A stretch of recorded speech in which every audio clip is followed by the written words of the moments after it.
Salut tout le monde. Aujourd'hui je fais un tutoriel sur le flip arrière, comme vous avez pu le voir sur le nom de la vidéo, qui est un mouvement de free running.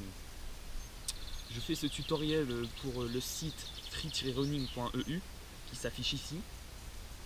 Et vous pourrez trouver des informations sur ce site dans la description. Maintenant c'est parti pour apprendre le flip. Donc je vais tout d'abord vous faire une démonstration du flip arrière avec deux angles différents et un ralenti à chaque fois. Ensuite je vous donnerai des conseils pour apprendre ce mouvement et je finirai par des conseils pratiques qui pourront vous aider à maîtriser cette figure.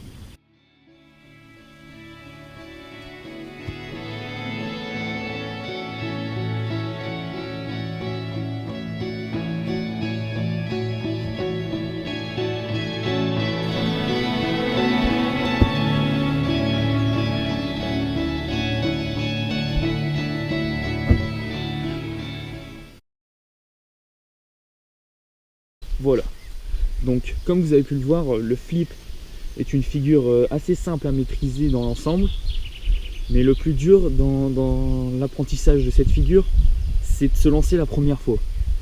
Moi j'ai eu assez de mal personnellement, mais pour le maîtriser comme ça, j'ai mis 1 heure à partir du moment où j'ai osé le lancer la première fois en étant tout droit. Pourquoi tout droit? Parce que justement ça va suivre avec le conseil que je vais vous donner pour apprendre à le maîtriser la première fois que vous le lancez. Mais on y reviendra après.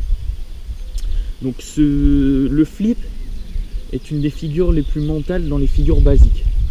Après il y a les saltos arrière vrillés, machin, ça c'est vrai, c'est beaucoup plus mental qu'un simple flip, mais comparé à un salto arrière ou à un simple salto avant ou un costal encore, le flip est beaucoup plus compliqué mentalement, parce qu'il faut se dire que on n'a pas vraiment l'habitude de se lancer en arrière pour atterrir sur ses mains. Et la tête est quand même à moins de 30 cm du sol quand on fait un flip, c'est ça qui est assez mental. Donc je vais vous aider à surpasser votre peur, mais sans qu'il y ait de danger non plus. Donc la première technique qui m'a aidé à oser lancer le flip, c'est de le lancer mais pas droit. Le flip, quand on le lance, on est d'accord, les mains atterrissent dans la même ligne droite que le corps. Et par là vous allez le faire en faisant une espèce de roue complètement dégueulasse, je vous l'accorde, mais ça va vous aider à ne plus appréhender le fait de partir en arrière et d'avoir la tête en bas et juste les mains qui poussent du sol. Donc ça donnerait ceci.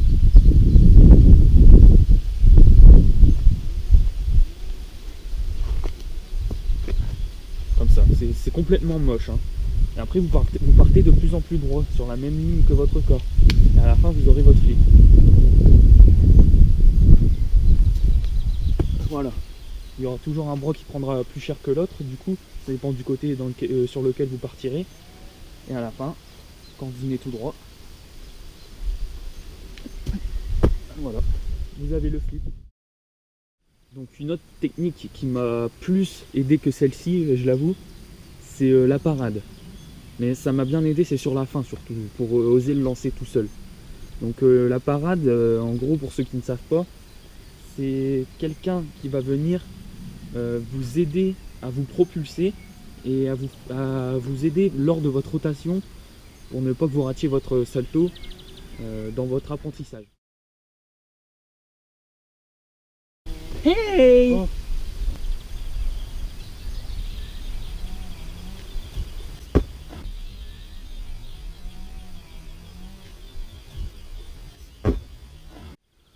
Donc maintenant le flip en lui-même, eh bien il suffit d'être bien sur vos appuis, sur un sol plat, c'est le mieux. Commencez par apprendre en salle si vous le pouvez, et si vous ne pouvez pas, faites comme moi, vous l'apprenez sur de l'herbe ou sur du sable encore, ça c'est mieux. Par contre il faut savoir que sur du sable, les mains quand elles atterrissent elles s'enfoncent, donc ça va être plus dur pour se repropulser. Donc bref, vous êtes bien sur vos appuis, vous partez, surtout ne tirez pas sur votre cou, c'est mauvais. Vous partez, vous lancez vos bras en arrière comme ceci, vous les lancez, vous décollez vos pieds, Vous atterrissez sur vos bras, en atterrissant sur vos bras, vous les pliez légèrement et ensuite vous vous repropulsez pour atterrir sur vos pieds.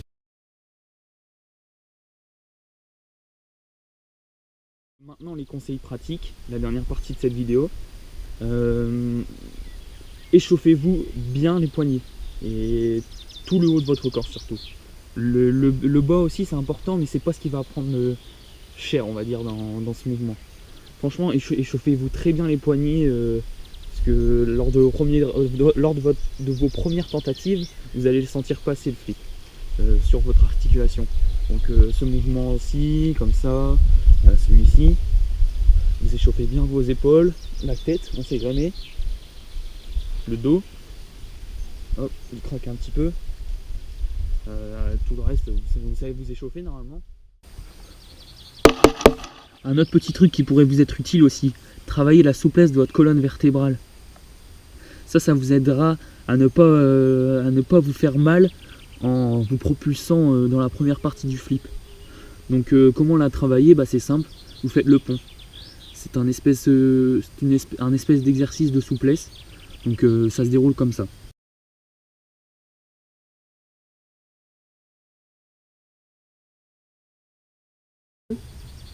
Et vous montez tout simplement. Les pieds bien à plat et les mains aussi. Et vous tenez.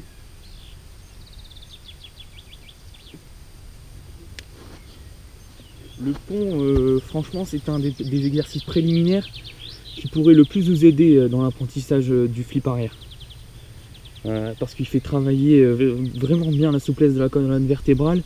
Ça peut vous être que bénéfique et pas que pour le flip. Voilà, c'est déjà la fin de notre petit tutoriel. Donc si vous avez encore quelques soucis ou des questions à me poser, n'hésitez pas à les mettre en commentaire de la vidéo. Et maintenant en ce qui concerne le site freerunning.eu, en fait c'est une espèce de réseau social pour les traceurs et les freerunners. Il est vraiment intéressant, donc je vous invite à aller y jeter un coup d'œil pour ceux qui s'intéressent au parcours et au freerunning.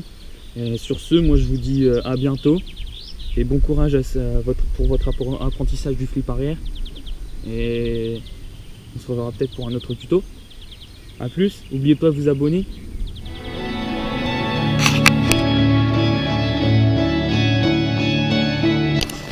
Et au fait, entre nous, si vous apprenez à faire le flip, mettez beaucoup de gel, ça décolle.